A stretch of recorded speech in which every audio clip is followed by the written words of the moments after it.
स्वागत है आपका। आप देख रहे हैं न्यूज़ नाउ भारतवर्ष और मैं हूं आपके साथ आकांक्षा सिंह। आज हम आपको एक ऐसी धार्मिक कहानी बताने जा रहे हैं, एक ऐसी प्राचीन मंदिर के बारे में बताने जा रहे हैं जिसका इतिहास काफ़ी पुराना है। आपको बता दें कि इस समय हम लखनऊ के हनुमंत धाम मंदिर में हैं, जो कि 400 साल पुराना मंदिर है। यहाँ पर लखनऊ में स्थित है ये मंदिर और इसे कहा जाता है कि इस मंदिर को जो है भगवान लक्ष्मण के समय पर जो है इस मंदिर को स्थापित किया गया था। ऐसे कई कोने कोने में, देश के ऐसे कई कोने हैं जहाँ पर कई सारे ऐसे प्रसिद्ध मंदिर हैं। इसमें एक नाम हनुमान सेतु है और दूसरा जो है हनुमंत धाम। हनुमंत धाम 400 साल पुराना मंदिर था। इसकी पहचान, इसको लोग जानते बहुत कम थे। इस मंदिर की विशेषताओं के बारे में बहुत कम लोग जानते थे, लेकिन इस समय की बात अगर की जाए तो यहाँ पर श्रद्धालुओं का तांता लगा हुआ है। सिर्फ यहाँ पे 2022 में सौंदर्यीकरण का काम करवाया गया और उत्तर प्रदेश के मुख्यमंत्री योगी आदित्यनाथ द्वारा इस मंदिर का उद्घाटन किया गया। आपको बता दें कि मंदिर आप देख सकते हैं कि यहाँ पे श्रद्धालु जो है वो भारी मात्रा में यहाँ पर आए हुए हैं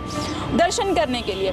दूसरी तरफ आपको दिखाना चाहेंगे कि यहाँ पे देखिए प्रसाद को लेकर के भी इस मंदिर में कुछ डिसिप्लिन और कुछ नोटिस लिखे गए हैं। इसमें लिखा गया है कि मंदिर का प्रसाद मंदिर के अधिकृत विक्रेता के पास उपलब्ध है। मंदिर में शुद्ध प्रसाद चढ़ाने की परंपरा है, अतः अनुरोध है कि अनार्थिकृत विक्रेता से बचे रहें एवं भगवान को शुद्ध प्रसाद चढ़ाने का कष्ट करें। यानी कहीं ना कहीं यहाँ पे जो यहाँ के रूल्स रेगुलेशन है वो काफ़ी हार्ड है।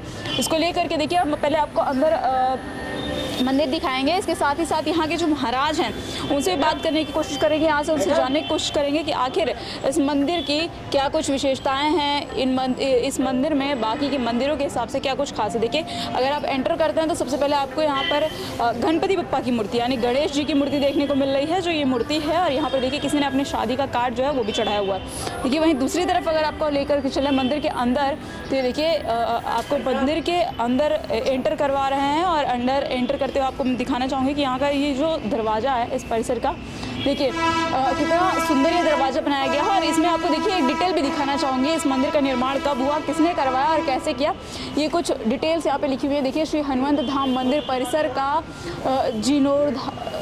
जीर्णोद्धार, कल्पना, संरचना एवं निर्माण कार्य ईश्वर की असीम अनुकंपा एवं माता श्रीमती सरोज सिन्हा एवं पिता श्री गोपाल चंद्र सिन्हा के आशीर्वाद से के फलस्वरूप बनाया गया है। और यहाँ पे देखिए स्काईलाइन आर्किटेक्चरल जो हैं कंसल्ट फैमिली की तरफ से, एवं इसके संस्थापक जो हैं वो श्री संजय जी हैं, श्री उदय और विजय सिन्हा, यानी ये तीनों जो हैं ये तीनों भाई हैं और लखनऊ में ये लोग रहते हैं। इन्होंने इस मंदिर को जो है सौंदर्यीकरण का काम जो है वो इन्होंने करवाया। हालांकि 400 साल पुराना प्राचीन मंदिर हनुमंत धाम है। अब देखिए आपको अंदर लेकर चलेंगे, क्योंकि अंदर देखिए, अंदर आप देख सकते हैं कि कुछ श्रद्धालु यहाँ पर जो है वो दर्शन भी कर रहे हैं। और दर्शन करने के लिए जो श्रद्धालु आए हैं वो और उनके साथ साथ महाराज, यहाँ के जो महंत हैं, यहाँ के जो महाराज हैं, उनसे बात करेंगे और उनसे जानेंगे इस मंदिर की विशेषताओं के बारे में। तो पहले आप इस मंदिर की पूरी वीडियो देखिए, मंदिर कैसा है, किस तरीके से बनाया गया। बताया जाता है कि 1.25 लाख हनुमान जी की जो मूर्तियाँ हैं छोटी बड़ी, वो उन मूर्तियों को यहाँ पर स्थापित किया गया, यहाँ पर बनाया गया अलग अलग तरीके से। और आप देख भी सकते हैं इस मंदिर को कि ऊपर देखिए ये कुछ मंडप के तरीके से बनाया गया है और इस मंडप के अंदर छोटी छोटी जो मूर्तियाँ हैं हनुमान जी की, अलग अलग तरीके से उन मूर्तियों को बनाया गया है। अलग अलग तरह से हनुमान जी बैठे हुए। और अगर इस मूर्ति की बात की जाए तो देखिए आपको अक्सर हनुमान भगवान की जो मूर्ति देखने के लिए मिलती है, हनुमान जी की जो मूर्ति देखने के लिए मिलती है, उसमें कि तो हनुमान जी के हाथ में गदा होता है और कि तो हनुमान जी के हाथ में कोई ऐसी चीज़ होती है जो अक्सर देखने को मिलता है। लेकिन इस मूर्ति की अगर बात की जाए तो इस मूर्ति में बजरंगबली जो हैं, जो हनुमान हैं, वो भक्तों को आशीर्वाद देते हुए दिखाई पड़ रहे हैं। आप मूर्ति को देख सकते हैं और इसमें देखिए उनके हाथ पर जो ओम भी लिखा गया है। तो ये इनसे भी महाराज से जानेंगे कि आखिर इस मंदिर में जो मूर्ति लगाई गई। महाराज जी, एक चीज़ जानना चाहेंगे आपसे, क्योंकि हर मंदिरों में जो हनुमान जी की मूर्ति स्थापित होती है उसमें कभी भगवान जी राम भगवान को लेकर के खड़े रहते हैं, कहीं गदा लेकर के। यहाँ पे गदा रखा हुआ है, क्या कुछ विशेषताएं हैं, क्या सोच करके इस मूर्ति? विशेषताएं ये है कि ये जो हनुमान जी की मूर्ति है ये आशीर्वाद मुद्रा में है। यहाँ पे हनुमान जी समझिए बैठ के भक्तों को आशीर्वाद दे रहे हैं। यहाँ जितने मतलब श्रद्धालु आते हैं दर्शन करने के लिए, उनको आशीर्वाद देने की आशीर्वाद मुद्रा है ये। आशीर्वाद मुद्रा। जी हाँ। ऐसी और कितनी मूर्तियाँ हैं यहाँ पे अलग अलग, क्योंकि जितनी हमको देखने मिल रहे हैं सब अलग अलग मूर्तियाँ रखी गई। 1.25 लाख मूर्तियाँ हैं, 1,25,000 हनुमान जी की मूर्तियाँ हैं, छोटी से लेके बड़ी, हर प्रकार की अलग अलग मुद्राओं में।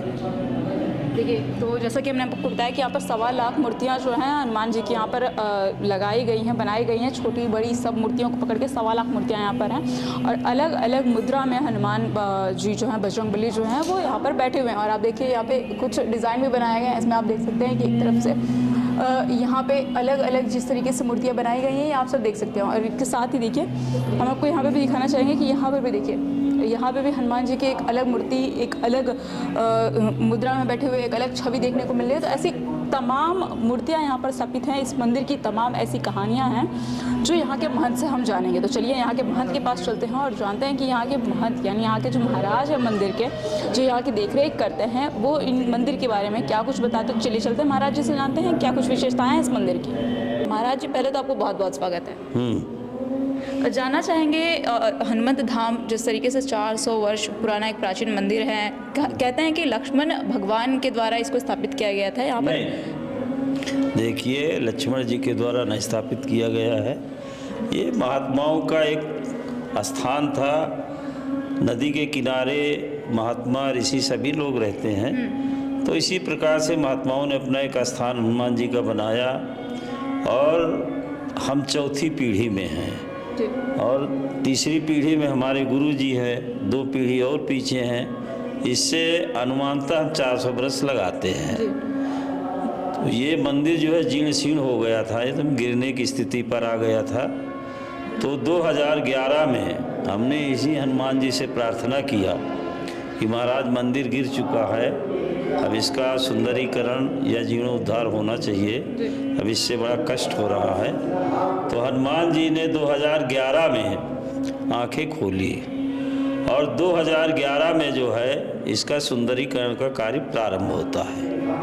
और 2022 में 6 जुलाई को माननीय मुख्यमंत्री आदित्यनाथ जी के द्वारा इसका उद्घाटन होता है। और इस मंदिर का सुंदरीकरण करने वाले भक्त जो हैं, ये लखनऊ के रहने वाले हैं और 3 सगे भाई हैं। कहा जाता है कि यहाँ पे हनुमान जी की कई सारी मूर्तियाँ जो हैं वो क्या विशेषता? 3 सगे भाई, तीनों सगे भाइयों ने मिल करके ये भव्य सुंदरीकरण किया है।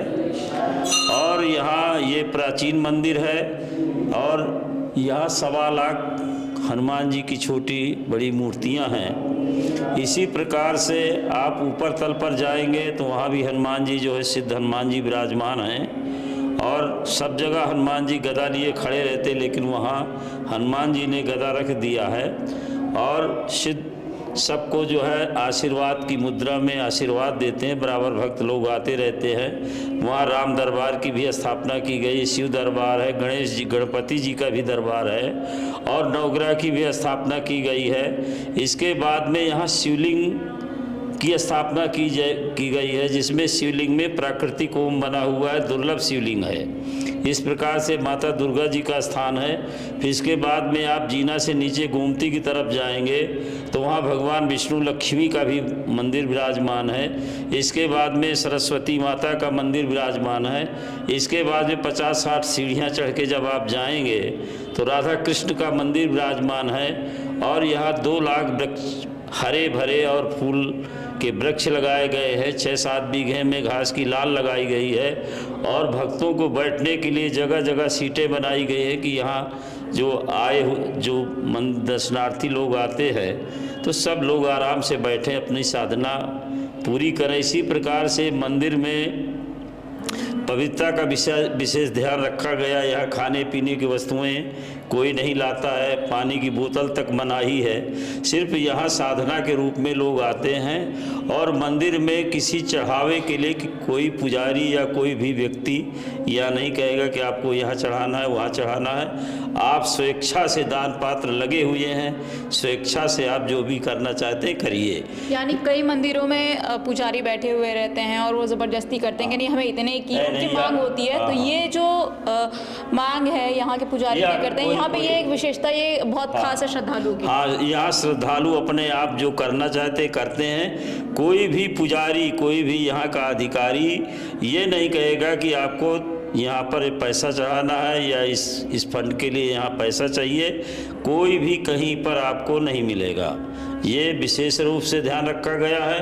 और विशेष रूप से यहाँ जब ऊपर हनुमान जी का दर्शन करने जाएंगे तो प्रसाद का चाहे एक दाना आपको मिले, 8 बजे से वो प्रसाद शुरू होता है, रात्रि के 10 बजे तक लगातार सभी भक्तों को दिया जाता है। और शुद्ध पवित्र जल और प्रसाद यहाँ का विशेष रूप से सभी भक्तों को दिया जाता है। जल पवित्र रूप से वो भगवान का पवित्र जल होता है, उसको देने से मन, बुद्धि और विचारों में अंतर आता है। इसलिए वो जल हमारे हिंदू धर्म में आप अयोध्या, काशी, मथुरा कहीं भी जाएंगे तो वो जल सब जगह मिलता है। गंगा जल कहा जाता है। हाँ, गंगा जल कहिए या भगवान के द्वारा वो भगवान का भोग लगा करके शुद्ध करके वो सभी भक्तों को बांटा जाता है। तो इसी प्रकार से मंदिर की व्यवस्था ये चलाई जाती है।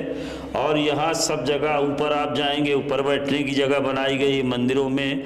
कहीं भी आप जाइए बैठने की जगह नहीं मिलती है। लोग 2-10 मिनट, आधा घंटा बैठना चाहते हैं लेकिन वहाँ बैठने की जगह नहीं मिलती है। आप कहीं भी पूरे मंदिर में भ्रमण करिए, सब जगह बैठने की व्यवस्था आपको मिल जाएगी यहाँ। और यहाँ पर किसी प्रकार का नशा पत्ती का प्रयोग नहीं किया कोई कर सकता है। मर्यादा के विरुद्ध कोई कार्य यहाँ नहीं होते हैं। जो एक धार्मिक प्रक्रिया या जो मंदिर के नियम के अनुसार ही इसका संचालन होता है। मंदिर के जो नियम बनाए गए हैं, मंदिर 6 बजे खुल जाता है और रात्रि के 10 बजे तक खुला रहता है। इस प्रकार से मंदिर का संचालन किया जाता है। और यहाँ आप देख रहे हैं भक्त लगातार आते रहते हैं। सुबह 6 बजे से आना शुरू हो जाता है, रात्रि के 10 बजे तक भक्तों का तांता लगा रहता है। महाराज जी, आपसे जानना चाहेंगे क्योंकि मंदिर काफ़ी प्राचीन है और काफ़ी पुराना है, कई वर्षों से यहाँ पर स्थापित था। किसी को इसकी जानकारी नहीं थी, बहुत कम लोग ऐसे। I love it. हाँ, पर हम दोनों के लिए 3 बेडरूम की क्या जरूरत है? एक हमारे लिए, हाँ। एक जब बच्चे होंगे, हाँ, तीसरा for whenever we have a fight. Sofa पे नहीं सोना पड़ेगा। शुरुआत जब परफेक्ट घर से हो तो जिंदगी हमेशा मुस्कुराएगी। Welcome to Sumitra landmark homes. थे लखनऊ के रहने वाले जिनको इस मंदिर के बारे में जानकारी। देखिए, जानकारी का कई कारण है इसमें। पहले जानकारी विशेष रूप से सन 60 में ये गोमती के किनारे एक बंधा बनाया गया सन 60 में। तो जब बंधा बन गया तो लोगों का आना जाना कम हो गया। दूसरी बात, गोमती का जो पानी है प्रदूषित हो गया। लोग स्नान के माध्यम से आते थे कि गोमती में स्नान करेंगे, पूजा करेंगे। तो जब गोमती का जल जो है प्रदूषित हो गया तो इसका भी प्रभाव पड़ा मंदिरों में कि लोग स्नान ध्यान जो नदियों में करते थे, लोग आना जाना बंद हो गया। सन 60 में बंधा बनने की वजह से लोग नहीं जान पाते थे कि इधर कोई मंदिर है या नहीं है, कोई साधु महात्मा रहता है या नहीं रहता, किसी को जानकारी नहीं हो पाती थी। पहले इतना कोई प्रचार प्रसार का माध्यम भी नहीं होता था कि कोई आए और जैसे आप जैसे समाचार दे रहे हैं, इस प्रकार के कोई माध्यम भी नहीं यहाँ आते थे, क्योंकि ये बंधे की वजह से ये पूरा एरिया ढक गया था। तो इसी वजह से जो लोग कहते हैं कि हमें जानकारी नहीं हुई है, तो इसका यही कारण है कि जानकारी नहीं होगी।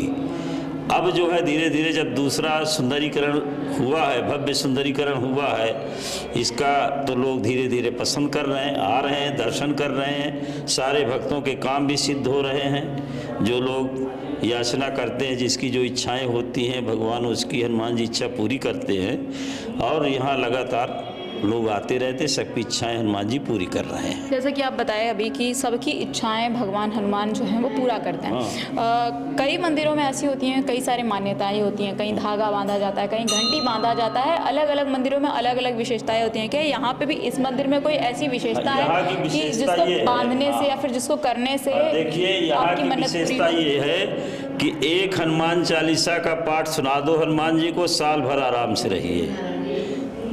एक हनुमान चालीसा का पाठ हनुमान जी को सुना के जाइए, साल भर सारे काम आपके सिद्ध हो जाएंगे। यानी बाकी के मंदिरों में जिस तरीके से चादर चढ़ाने का चढ़ावा है, चुन्नी बांधने का चढ़ावा है, वैसे यहाँ पे हनुमान चालीसा, एक हनुमान चालीसा आपकी पूरा 1 साल निकल जाएगा खुशी खुशी। हाँ, एक हनुमान चालीसा अगर हनुमान जी को प्रेम से सुनाएंगे तो 1 वर्ष आपको किसी मुसीबत में नहीं पड़ना पड़ेगा, सब काम आपके बनते रहेंगे। ये यहाँ का प्रमाण है। महाराज जी, राम मंदिर पर क्या कहेंगे, क्योंकि राम मंदिर में प्राण प्रतिष्ठा हो चुका है और अब भारतीय जनता पार्टी कह रही है कि वाराणसी में काशी कॉरिडोर, काशी बन चुका है, राम मंदिर बन गया है, अब मथुरा बाकी है। क्या कहेंगे, आपको क्या लग रहा है इस पे? ये मंदिर अनादिकाल से हैं भी, मंदिरें हैं, लेकिन कुछ हम ही लोगों की कमी की वजह से जो मुगल लोग आए यहाँ 400-500 वर्ष पहले, इस मंदिरों को तोड़ा, गिराया, अपमान किया, तो उसके वजह से ये मंदिर नहीं अपने मस्जिदें बना लिया, लेकिन है मंदिर, सभी लोग जानते हैं, मुसलमान भी जानता है कि मंदिर है, लेकिन अब वही है कि लोभ लालच के वशीभूत होकर के वो स्वीकार नहीं करना चाहते हैं, लेकिन है मंदिर, उनको भी पता है इस बात का। और वो दिन आ भी गया, राम राज्य आ गया, जो संकल्प, जो चीज सनातनियों का। हाँ, सनातन धर्म में सभी लोग जानते हैं।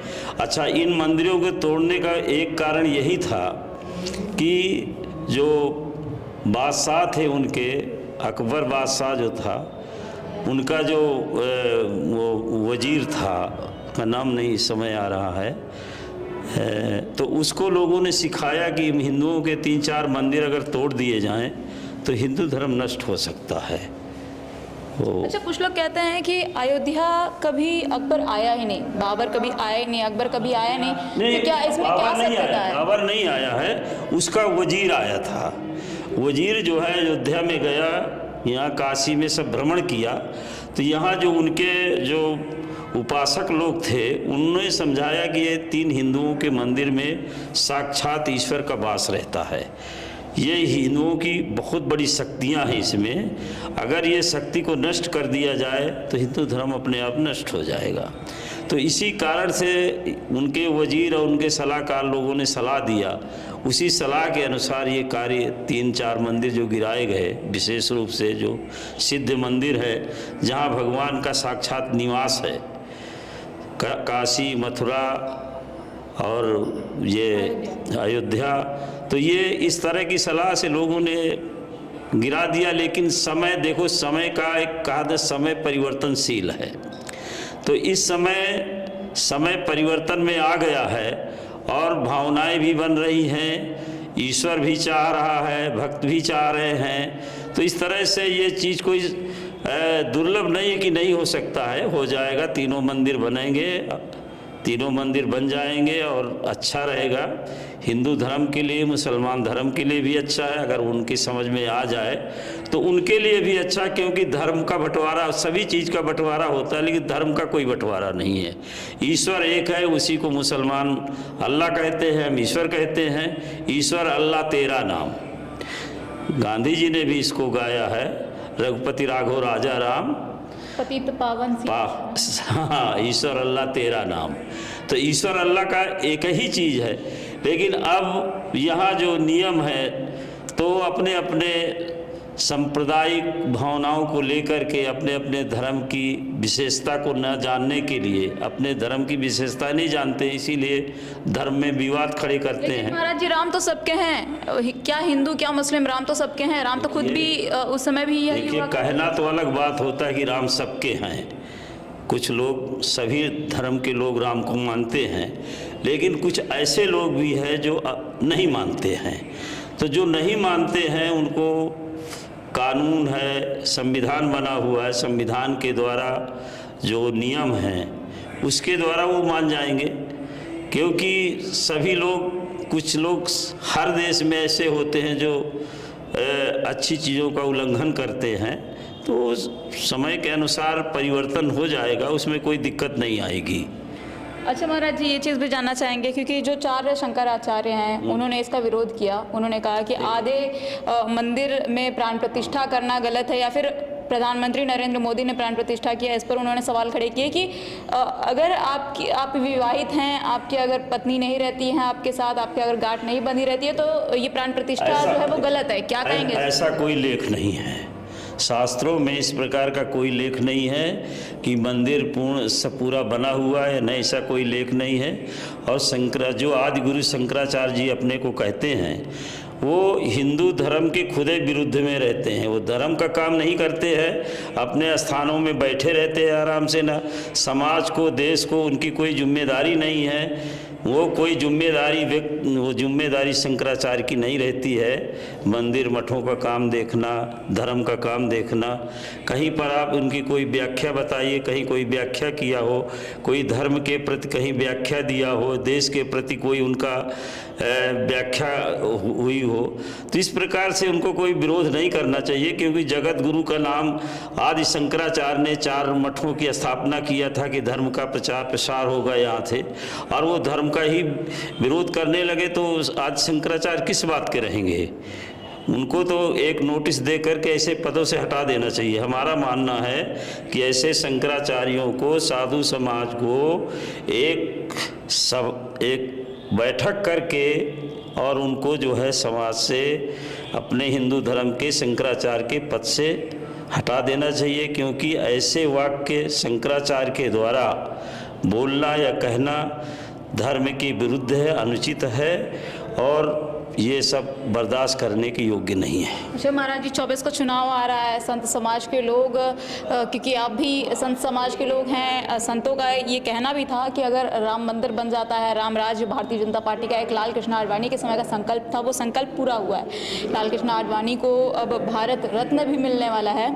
क्या कहेंगे, 24 का चुनाव आ रहा है, क्या कुछ मुद्दे होंगे संतों के? देखिए, संत तो सबके लिए करते हैं। संत सरल चित जगत हित। संत का काम है जगत का जो अच्छा हित करेगा, जगत का, देश का हित करे, वही सर्वोपरि है। कोई व्यक्ति विशेष की बात नहीं होती। राजनीति कोई व्यक्ति विशेष के लिए नहीं की जाती है। वो विशेष व्यक्ति वही है जो देश और समाज को अच्छा संचालित कर ले जाए, अच्छा चलाए। अपने आप उसको देश रखेगा, उसमें कोई ये नहीं कहना है कि ये अच्छे हैं, खराब हैं। आप हमारा काम अच्छा कर रहे हैं, देश को अच्छा ले जा रहे हैं, देश को अच्छा चला रहे हैं, देश की मर्यादा को रख रहे हैं, तो कौन ऐसा व्यक्ति है जो नहीं चाहेगा? सभी चाहते हैं कि हमारा घर अच्छा रहे।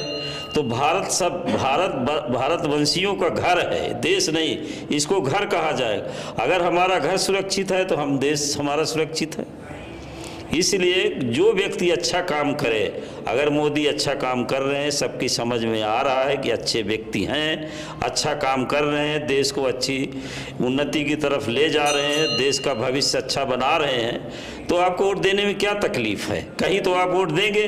लेकिन अगर गलत वोट आप डाल रहे हैं और देश का नुकसान हो जाएगा तो आपको भी भरना पड़ेगा। आप ये मत समझिए कि वोट की कोई कीमत नहीं है, आप पैसे के लोभ में, लालच में इधर उधर वोट डाल देते हैं। इसका परिणाम सभी व्यक्तियों को भोगना पड़ता है।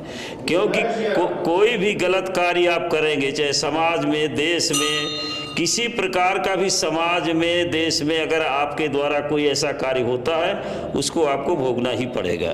इसलिए देश को तो विशेष रूप से बचाना चाहिए। आप देश में किसी को चुनिए, हमारा कोई पक्ष नहीं है, किसको चुनिए, किसी को चुनिए, लेकिन ऐसे व्यक्ति को अपना देश का नेता मानिए जो देश का, समाज का अच्छा कर सके।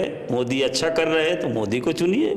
इससे अच्छा करने वाला कोई आ जाए, उसको चुन लीजिए, है कि नहीं? मुख्यमंत्री के बारे में क्या कहेंगे, योगी आदित्यनाथ के बारे में? क्योंकि कुछ लोग कहते हैं कि इनका कोई घर परिवार नहीं है, इसलिए लोगों की पीड़ा, गरीबों की पीड़ा, गरीब मजदूरों की पीड़ा नहीं समझ पाते हैं, और जितना गरीब गरीब होता जा रहा है और अमीर होता जा रहा है। विपक्षी लगातार ये आरोप लगा रहे हैं। देखिए, ये सारे आरोप गलत हैं। इन आरोपों में कोई दम नहीं है। वो गरीब की भी भावना समझ रहे हैं, और भावना ही समझ करके आप देखो नई नई तमाम तरह की योजनाएं चला रहे हैं। तमाम गरीबों का हम भी देखते हैं, समाचार सुनते हैं, तमाम गरीबों का भला हो रहा है। अब विरोधी का देखो काम है, वो तो विरोध करेगा, विरोध नहीं करेगा तो उसको वोट देगा कौन? अगर हम अच्छा, विरोधी भी अच्छा कहने लगेगा तो उसको कौन मानेगा? तो वो विरोध के लिए है, ना कि उनके काम के लिए है। विरोध जो कर रहे हैं अपने लिए कर रहे हैं, और वो अच्छा काम कर रहे हैं, समाज के लिए बहुत अच्छा काम कर रहे हैं। और कोई भी मुख्यमंत्री है, अगर अच्छा काम करेगा तो लोग उसको भी अच्छा कहेंगे। तो हमारी समझ से तो बहुत अच्छा काम कर रहे हैं। क्या संदेश देना चाहेंगे चैनल के माध्यम से, जितने भी सनातनी हैं, जितने भी देश के हमारे देशभक्त लोग हैं, उनको क्या संदेश देना चाहेंगे? देखिए, हम सभी देशवासी और समाज के जो भी लोग हैं, सबके लिए एक ही संदेश होना चाहिए कि अपना घर आप संभाल के रखेंगे तो देश भी संभल जाएगा। और देश है तो आपका घर है तो समाज है, जाति है, धर्म है।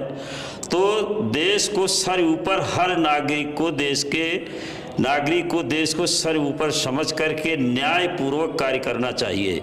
चाहे वोट का काम हो या आप अधिकारी हैं या किसी पद पर हैं, आप न्याय का काम नहीं कर रहे हैं तो ये बहुत बड़ा अपराध का काम कर रहे हैं। किसी पद पर हैं, छोटे पद हो, बड़ा पद हो, कहीं पर जो भी आप देश में कहीं पर आप काम कर रहे हैं तो आप जनता का कार्य जो है न्यायपूर्वक सच्चाई से करना चाहिए और बगैर प्रलोभन के करना चाहिए। कोई प्रलोभन नहीं रखना चाहिए काम करने में, क्योंकि जनता ही सबके लिए ये हितकारी है। जनता अगर आपके हित में है तो देश का और समाज का काम अच्छा चलेगा। जनता अगर खुश नहीं रखेंगे तो काम बिगड़ जाएंगे, तमाम तरह के आतंक पैदा हो जाएंगे, तमाम लोग विरोधी हो जाएंगे, तमाम नुकसान पहुंचाएंगे। इसलिए जनता का कार्य जो है सरल ढंग से करना चाहिए, सच्चाई से करना चाहिए, न्यायपूर्वक करना चाहिए। जो अपराधी हैं उनको कहीं भी नहीं छोड़ना चाहिए। अगर अपराध किए हैं तो उनको सज़ा मिलनी चाहिए, चाहे जो भी जैसा भी व्यक्ति हो। ये अगर ऐसा नहीं करते हैं तो देश और समाज में ये दिक्कतें कभी ख़त्म नहीं होंगी। तो देखिए महाराज जी हमारे साथ थे, इन्होंने बताया कि किस तरीके से इस मंदिर की स्थापना हुई थी। हालांकि ये जो 400 वर्ष पुराना प्राचीन मंदिर बताया जाता है, इस मंदिर को कई सालों तक लोग जानते नहीं थे, लेकिन अब इस समय ऐसा है कि यहाँ पे श्रद्धालुओं का जो है वो तांता लगा हुआ है। यानी हर रोज़ यहाँ पे लाखों की संख्या में श्रद्धालु आते हैं, यहाँ पर आकर के दर्शन करते हैं। और एक ही नहीं, हनुमान जी की आप मूर्तियाँ आप देखिए, अब जिस यहाँ पे प्राचीन मंदिर में खड़े हैं यहाँ पे देखिए 1.25 लाख जो भगवान जो हैं इनकी मूर्तियां यहाँ पर छोटी बड़ी ऊपर भी बनी हुई हैं और साथ ही साथ यहाँ पे बड़ी मूर्तियां जो हैं वो भी स्थापित की गई हैं। तो कई सारी विशेषताएं हैं इस मंदिर की। और साथ ही महाराज जी 2024 का क्योंकि चुनाव आ रहा है तो चुनाव पर भी महाराज जी ने बताया कि क्या कुछ मुद्दे होने वाले हैं और संत समाज किन मुद्दों पर जो है वो वोट करने वाला है और किस तरीके से जिस तरीके से अयोध्या में रामलला का प्राण प्रतिष्ठा हुआ उसको लेकर भी कई सारी चीज़ें इन्होंने बताई। ऐसी तमाम खबरें आप तक लाते रहेंगे, बने रहिए हमारे साथ न्यूज़ नाउ भारतवर्ष के साथ। I love it. हाँ, पर हम दोनों के लिए 3 बेडरूम की क्या जरूरत है? एक हमारे लिए, हाँ। एक जब बच्चे होंगे, हाँ, तीसरा for whenever we have a fight. Sofa पे नहीं सोना पड़ेगा। शुरुआत जब परफेक्ट घर से हो तो जिंदगी हमेशा मुस्कुराएगी। Welcome to Sumitra landmark Holmes.